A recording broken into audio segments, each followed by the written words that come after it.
भगवान की जय। प्यारे कृष्ण कन्हैया लाल की जय। श्रीमद् भागवत महापुराण 10वां अध्याय नवम स्कंध चल रहा है। आज है भगवान श्री राम की लीलाओं का वर्णन। श्री सुखदेव जी कहते हैं, परीक्षित, खटवांग के पुत्र दीर्घबाहु और दीर्घबाहु के परम यशस्वी पुत्र रघु हुए।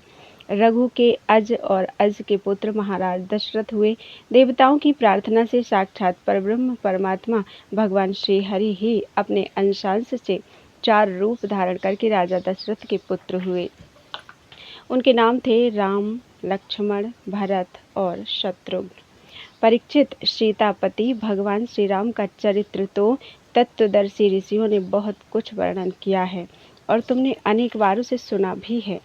भगवान श्री राम ने अपने पिता राजा दशरथ के सत्य की रक्षा के लिए राजपाट छोड़ दिया और वे वन वन में फिरते रहे। उनके चरण कमल इतने सुकुमार थे कि परम सुकुमारी श्री जानकी जी के कर कमलों का स्पर्श भी उनसे सहन नहीं होता था। वे ही चरण जब वन में चलते चलते थक जाते, तब हनुमान और लक्ष्मण उन्हें दबा दबा कर उनकी थकावट मिटाते। शूर्पणखा को नाक कान काटकर विरूप कर देने के कारण उन्हें अपनी प्रियतमा श्री जानकी जी का वियोग भी सहना पड़ा। इस वियोग के कारण क्रोधवश उनकी भौहें तन गईं, जिन्हें देखकर समुद्र तक भयभीत हो गया। इसके बाद उन्होंने समुद्र पर पुल बांधा और लंका में जाकर दुष्ट राक्षसों के जंगल को दावाग्नि के समान दग्ध कर दिया। वे कौशल नरेश हमारी रक्षा करें। भगवान श्री राम के विश्वामित्र के यज्ञ में लक्ष्मण के सामने ही मारीच आदि राक्षसों को भगवान श्री राम ने मार डाला। वे सब बड़े बड़े राक्षसों की गिनती में थे। परीक्षित, जनकपुर में सीता जी का स्वयंवर हो रहा था। संसार के चुने हुए वीरों की सभा में भगवान शंकर का वह परम भयंकर धनुष रखा हुआ था। वह इतना भारी था कि 300 वीर बड़ी कठिनाई से उसे स्वयंवर सभा में ला सके थे। भगवान श्री राम ने उस धनुष को बात की बात में उठाकर उस पर डोरी चढ़ा दी और खींचकर बीचों बीच से उसके 2 टुकड़े कर दिए। ठीक वैसे ही जैसे हाथी का बच्चा खेलते खेलते ईख तोड़ डाले। भगवान ने जिन्हें अपने वक्ष स्थल पर स्थान देकर सम्मानित किया है, वे श्री लक्ष्मी जी ही सीता के नाम से जनकपुर में अवतीर्ण हुई थीं। वे गुण, शील, अवस्था, शरीर की गठन और सौंदर्य में सर्वथा भगवान श्री राम के अनुरूप थीं। भगवान ने धनुष तोड़कर उन्हें प्राप्त कर लिया। अयोध्या को लौटते समय मार्ग में उन परशुराम जी से भेंट हुई, जिन्होंने 21 बार पृथ्वी को राजवंश के बीज से भी रहित कर दिया था। भगवान ने उनके बढ़े हुए गर्व को नष्ट कर दिया। इसके बाद पिता के वचन को सत्य करने के लिए उन्होंने वनवास स्वीकार किया। यद्यपि महाराज दशरथ ने अपनी पत्नी के अधीन होकर ही उसे वैसा वचन दिया था, फिर भी वे सत्य के बंधन में बंध गए थे। इसलिए भगवान ने अपने पिता की आज्ञा सिरोधार्य कर राज्य, लक्ष्मी, प्रेमी, हितैषी, मित्र और महलों को वैसे ही छोड़कर अपनी पत्नी के साथ यात्रा की, जैसे मुक्त संग योगी प्राणों को छोड़ देता है। वन में पहुंचकर भगवान ने राक्षस राज रावण की बहन शूर्पणखा को विरूप कर दिया, क्योंकि उसकी बुद्धि बहुत ही कलुषित काम वासना के कारण अशुद्ध थी।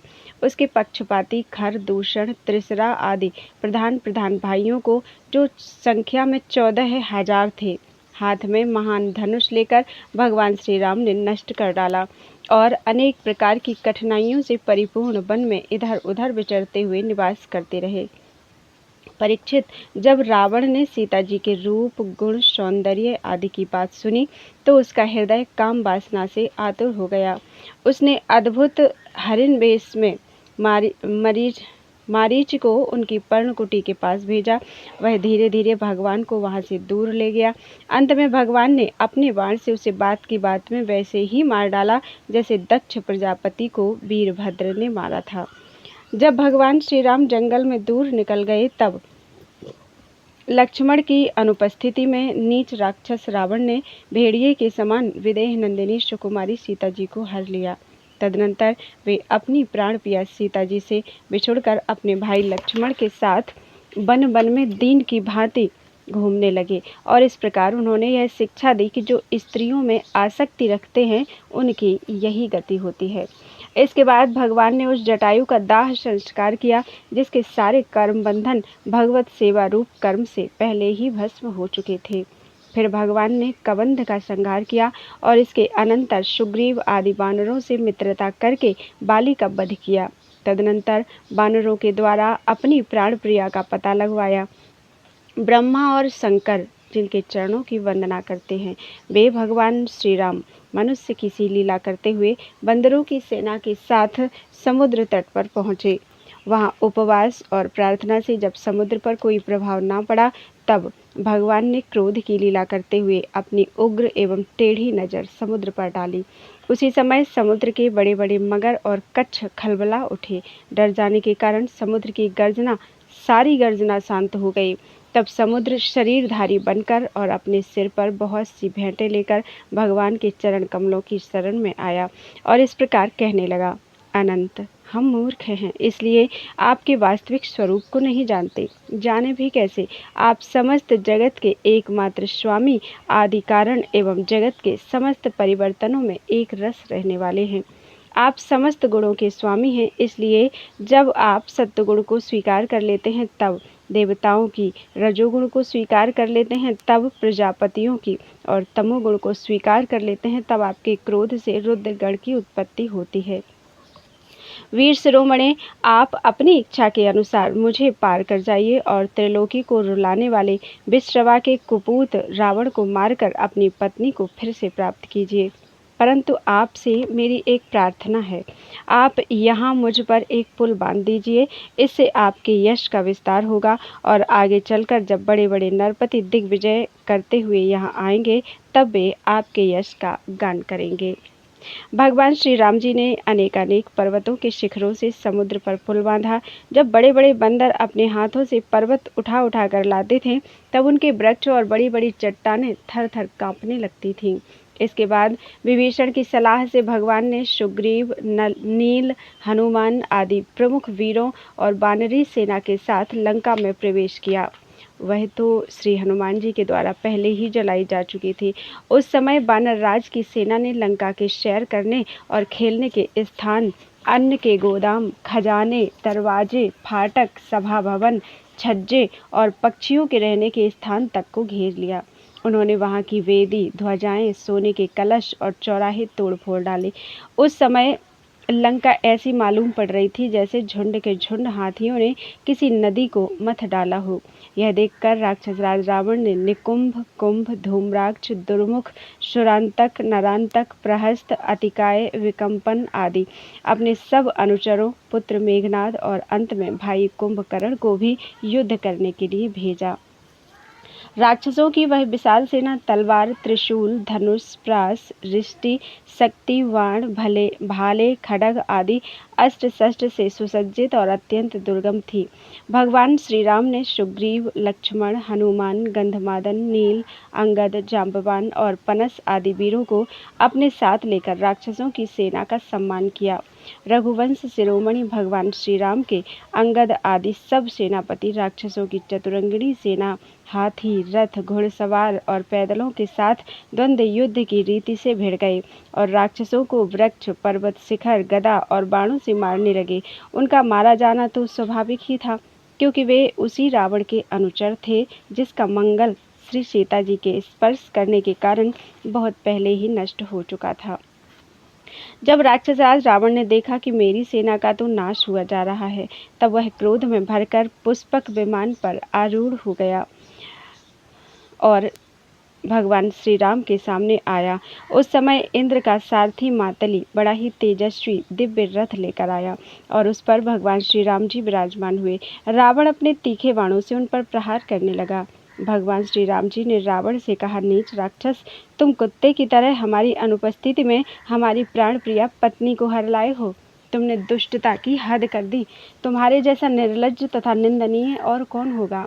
जैसे काल को कोई टाल नहीं सकता, कर्तापन के अभिमानी को वह फल दिए बिना रह नहीं सकता, वैसे ही आज मैं तुम्हें तुम्हारी करनी का फल चखाता हूँ।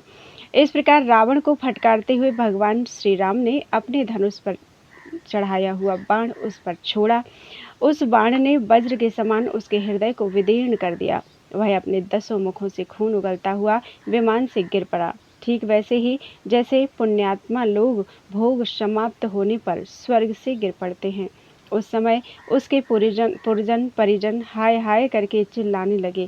तदनंतर हजारों राक्षसियां मंदोदरी के साथ रोती हुई लंका से निकल पड़ी और रणभूमि में आईं।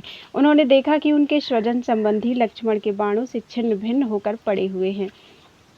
वे अपने हाथों अपनी छाती पीट पीट कर और अपने सगे संबंधियों को हृदय से लगा लगा कर ऊंचे स्वर से विलाप करने लगी। हाय हाय स्वामी, आज हम सब बेमौत मारी गई। एक दिन वह था जब आपके भय से समस्त लोगों में त्राहि त्राहि मच जाती थी। आज वह दिन आ पहुंचा कि आपके न रहने से हमारे शत्रु लंका की दुर्दशा कर रहे हैं और यह प्रश्न उठ रहा है कि अब लंका किसके अधीन रहेगी। अब आप सब प्रकार से संपन्न थे, किसी भी बात की कमी नहीं थी, परंतु आप काम के वश हो गए और यही नहीं सोचा कि सीता जी कितनी तेजस्विनी हैं और उनका कितना प्रभाव है। आपकी यही भूल आपकी इस दुर्दशा का कारण बन गई। कभी आपके कामों से हम सब और समस्त राक्षस वंश आनंदित होता था और आज हम सब तथा यह सारी लंका नगरी विधवा हो गई। आपका वह शरीर जिसके लिए आपने सब कुछ कर डाला, आज गीधों का आहार बन रहा है और अपने आत्मा को आपने नरक का अधिकारी बना डाला। यह सब आपकी ही नासमझी और कामुकता का फल है। श्री सुखदेव जी कहते हैं, परीक्षित, कौशलाधीश भगवान श्री रामचंद्र जी की आज्ञा से विभीषण ने अपने स्वजन संबंधियों का पितृयज्ञ की विधि से शास्त्र के अनुसार अंत्येष्टि कर्म किया। इसके बाद भगवान श्री राम ने अशोक वाटिका के आश्रम में अशोक वृक्ष के नीचे बैठी हुई श्री सीता जी को देखा। वे उन्हीं के विरह की व्याधि से पीड़ित एवं अत्यंत दुर्बल हो रही थी। अपनी प्राण प्रिया अर्धांगिनी श्री सीता जी को अत्यंत दीन अवस्था में देखकर श्री राम का हृदय प्रेम और कृपा से भर गया। इधर भगवान का दर्शन पाकर सीता जी का हृदय प्रेम और आनंद से परिपूर्ण हो गया। उनका मुख कमल खिल उठा। भगवान ने विभीषण को राक्षसों का स्वामित्व, लंकापुरी का राज्य और 1 कल्प की आयु दी और इसके बाद पहले सीता जी को विमान पर बैठाकर अपने दोनों भाई लक्ष्मण एवं सुग्रीव और सेवक हनुमान जी के साथ स्वयं भी विमान पर सवार हुए। इस प्रकार 14 वर्ष का व्रत पूरा हो जाने पर उन्होंने अपने नगर की यात्रा की। उस समय मार्ग में ब्रह्मा आदि लोकपालगण उन पर बड़े प्रेम से पुष्पों की वर्षा कर रहे थे। इधर तो ब्रह्मा आदि बड़े आनंद से भगवान की लीलाओं का गान कर रहे थे और उधर जब भगवान को यह मालूम हुआ कि भरत जी केवल गोमूत्र में पकाया हुआ जौ का दलिया खाते हैं, बलकल पहनते हैं और पृथ्वी पर डाभ बिछाकर सोते हैं एवं उन्होंने जटाएं बढ़ा रखी हैं, तब वे बहुत दुखी हुए। उनकी दशा का स्मरण कर परम करुणाशील भगवान का हृदय भर आया।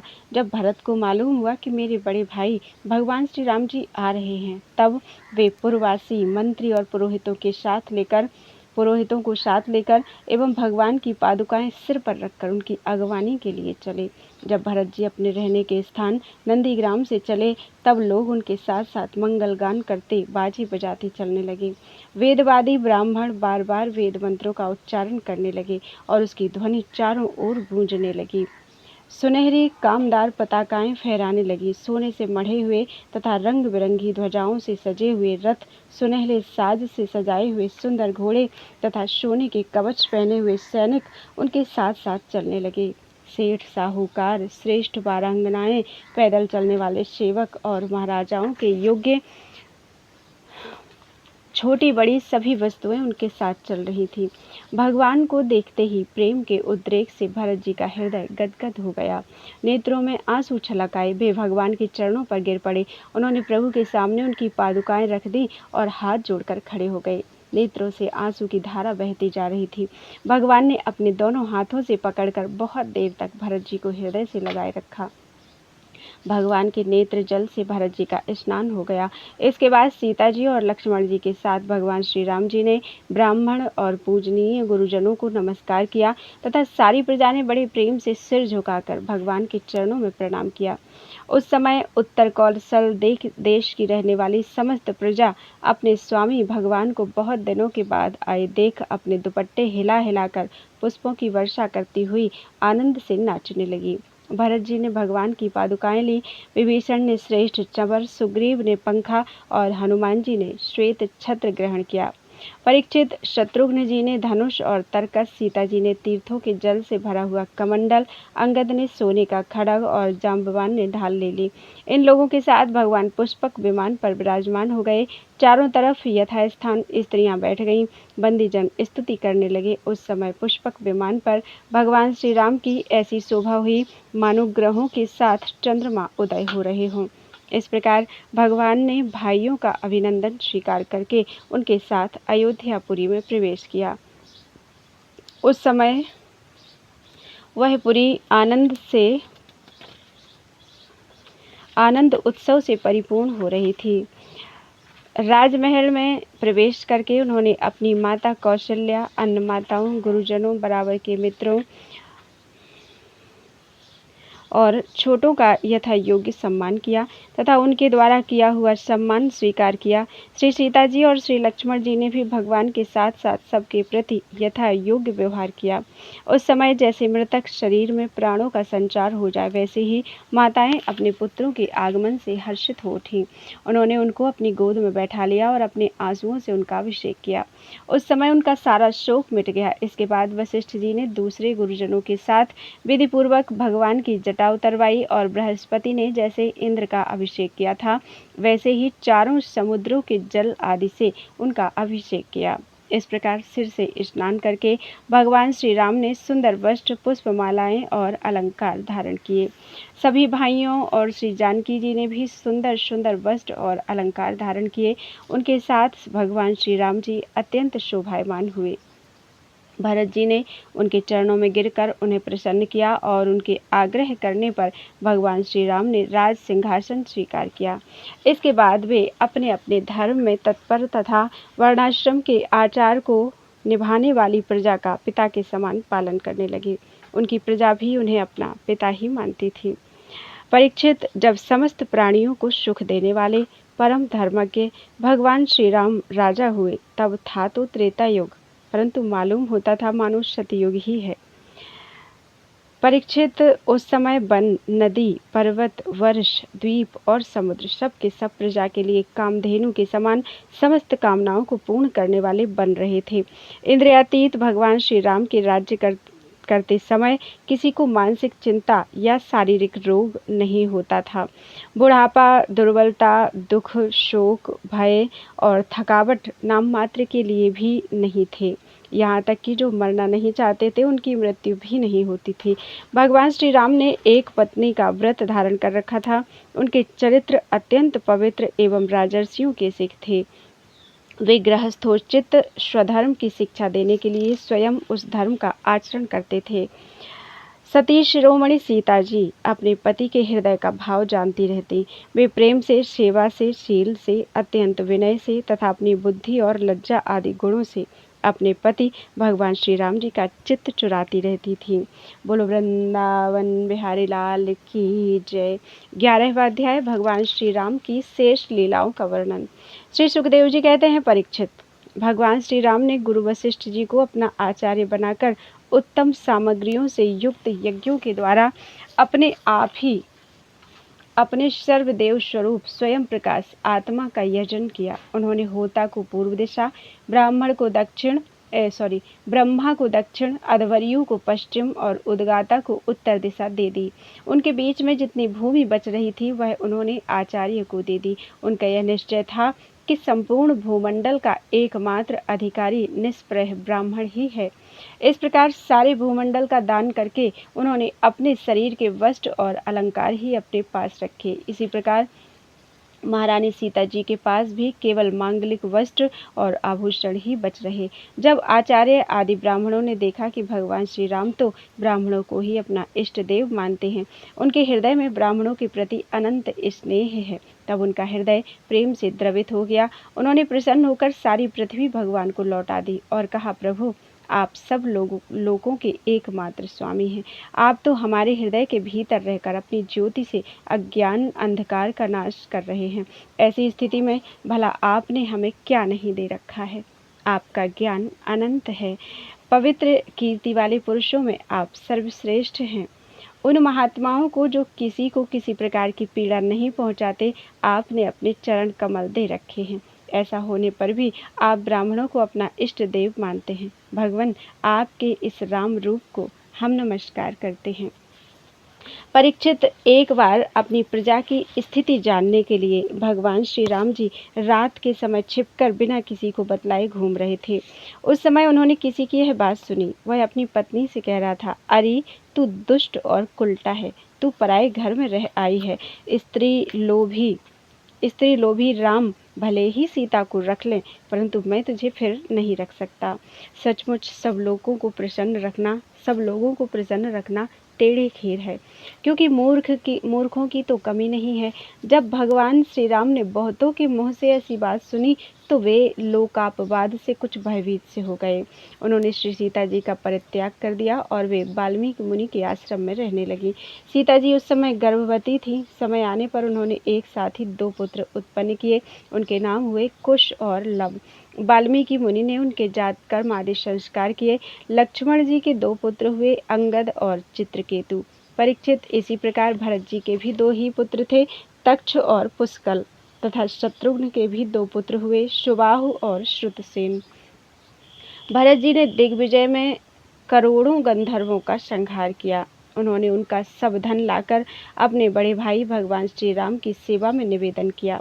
शत्रुघ्न जी ने मधुवन में मधु के पुत्र लवण नामक राक्षस को मारकर वहां मथुरा नाम की पुरी बसाई। भगवान श्री राम के द्वारा निर्वासित सीता जी ने अपने पुत्रों को वाल्मीकि जी के हाथों में सौंप दिया और भगवान श्री राम के चरण कमलों का ध्यान करती हुई वे पृथ्वी देवी के लोक में चली गईं। यह समाचार सुनकर भगवान श्री राम ने अपने शोकावेश को बुद्धि के द्वारा रोकना चाहा, परंतु परम समर्थ होने पर भी वे उसे रोक न सके, क्योंकि उन्हें जानकी जी के पवित्र गुण बार बार स्मरण हो आया करते थे। परीक्षित, यह स्त्री और पुरुष का संबंध सब कहीं इसी प्रकार दुख का कारण है। यह बात बड़े बड़े समर्थ लोगों के विषय में भी ऐसी ही है। फिर ग्रहासक्त विषयी पुरुष के संबंध में तो कहना ही क्या है। इसके बाद भगवान श्री राम ने ब्रह्मचर्य धारण करके 13,000 वर्ष तक अखंड रूप से अग्निहोत्र किया। तदनंतर अपना स्मरण करने वाले भक्तों के हृदय में अपने उन चरण कमलों को स्थापित करके, जो दंडक बन के कांटों से बिंध गए थे, अपने स्वयं प्रकाश परम ज्योतिर्मय धाम में चले गए। परीक्षित, भगवान के समान प्रतापशाली और कोई नहीं है, फिर उनसे बढ़कर तो हो ही कैसे सकता है।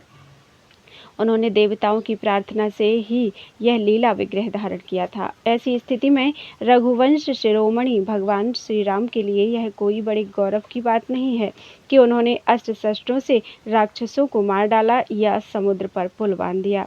भला उन्हें शत्रुओं को मारने के लिए बंदरों की सहायता की भी आवश्यकता थी क्या? यह सब उनकी लीला ही है। भगवान श्री राम का निर्मल यश समस्त पापों को नष्ट कर देने वाला है। वह इतना फैल गया है कि दिग्गजों का श्यामल शरीर भी उसकी उज्ज्वलता से चमक उठता है। आज भी बड़े बड़े ऋषि महर्षि राजाओं की सभा में उसका गान करते रहते हैं। स्वर्ग के देवता और पृथ्वी के नरपति अपने कमनीय किरीटों से उनके चरण कमलों की सेवा करते रहते हैं। मैं उन्हीं रघुवंश शिरोमणि भगवान श्री रामचंद्र जी की शरण ग्रहण करता हूँ, जिन्होंने भगवान श्री राम का दर्शन और स्पर्श किया, उनका सहवास अथवा अनुगमन किया। वे सब के सब तथा कौशल देश के निवासी भी उसी लोक में गए जहाँ बड़े बड़े योगी योग साधना के द्वारा जाते हैं। जो पुरुष अपने कानों से भगवान श्री राम का चरित्र सुनता है, उसे सरलता, कोमलता आदि गुणों की प्राप्ति होती है। परीक्षित, केवल इतना ही नहीं, वह समस्त कर्म बंधनों से मुक्त हो जाता है। राजा परीक्षित ने पूछा, भगवान श्री राम स्वयं अपने भाइयों के साथ किस प्रकार व्यवहार करते थे तथा भरत आदि भाई, प्रजाजन और अयोध्यावासी भगवान श्री राम के प्रति कैसा व्यवहार करते थे? श्री सुखदेव जी कहते हैं, त्रिभुवन पति महाराज श्री राम ने राज सिंहासन स्वीकार करने के बाद अपने भाइयों को दिग्विजय की आज्ञा दी और स्वयं अपने निज जनों को दर्शन देते हुए अपने अनुचरों के साथ वे पुरी की देखरेख करने लगे। उस समय अयोध्यापुरी के मार्ग सुगंधित जल और हाथियों के मद कड़ों से सिंचे रहते। ऐसा जान पड़ता मानो यह नगरी अपने स्वामी भगवान श्री राम को देखकर अत्यंत मतवाली हो रही है। उसके महल, फाटक, सभा भवन, विहार और देवालय आदि में सुवर्ण के कलश रखे हुए थे और स्थान स्थान पर पताकाएं फहरा रही थीं। वह डंठल समेत सुपारी, केले के खंभे और सुंदर वस्त्रों के पट्टों से सजाई हुई थी। दर्पण, वस्त्र और पुष्पमालाओं से तथा मांगलिक चित्रकारियों और वंदनबारों से सारी नगरी जगमगा रही थी। नगरवासी अपने हाथों में तरह तरह की भेंटें लेकर भगवान के पास आते और उनसे प्रार्थना करते कि देव, पहले आपने ही वराह रूप से पृथ्वी का उद्धार किया था, अब आप ही इसका पालन कीजिए। परीक्षित, उस समय जब प्रजा को मालूम होता कि बहुत दिनों के बाद भगवान श्री राम जी इधर पधारे हैं, तब सभी स्त्री पुरुष उनके दर्शन की लालसा से घर द्वार छोड़कर दौड़ पड़ते। वे ऊंची ऊंची अटारियों पर चढ़ जाते और अतृप्त नेत्रों से कमल नयन भगवान को देखते हुए उन पर पुष्पों की वर्षा करते। इस प्रकार प्रजा का निरीक्षण करके भगवान फिर अपने महलों में आ जाते। उनके वे महल पूर्ववर्ती राजाओं के द्वारा सेवित थे। उनमें इतने बड़े बड़े सब प्रकार के खजाने थे जो कभी समाप्त नहीं होते थे। वे बड़ी बड़ी बहुमूल्य बहुत सी सामग्रियों से सुसज्जित थे। महलों के द्वार तथा देहलियां मूंगे की बनी हुई थी। उनमें जो खंभे थे वे वैदूर्य मणि के थे। मरकत मणि के बड़े सुंदर सुंदर फर्श थे तथा स्फटिक मणि की दीवारें चमकती रहती थी। रंग बिरंगी मालाओं, पताकाओं, मणियों की चमक, शुद्ध चेतन के समान उज्ज्वल मोती, सुंदर सुंदर भोग सामग्री, सुगंधित धूप दीप तथा फूलों के गहनों से वे महल खूब सजाए हुए थे। आभूषणों को भी भूषित करने वाली देवताओं के समान स्त्री पुरुष उसकी सेवा में लगे रहते थे। परीक्षित, भगवान श्री राम जी आत्मा राम जितेंद्रिय पुरुषों के शिरोमणि थे। उसी महल में वे अपनी प्राण प्रिया प्रेममयी पत्नी श्री सीता जी के साथ विहार करते थे। सभी स्त्री पुरुष जिनके चरण कमलों का ध्यान करते रहते हैं, वे ही भगवान श्री राम बहुत वर्षों तक धर्म की मर्यादा का पालन करते हुए समयानुसार भोगों का उपभोग करते रहे। बोलो वृंदावन बिहारी लाल की जय। त्वदीयं वस्तु गोविंदम तुभ्यमेव समर्पयेत्।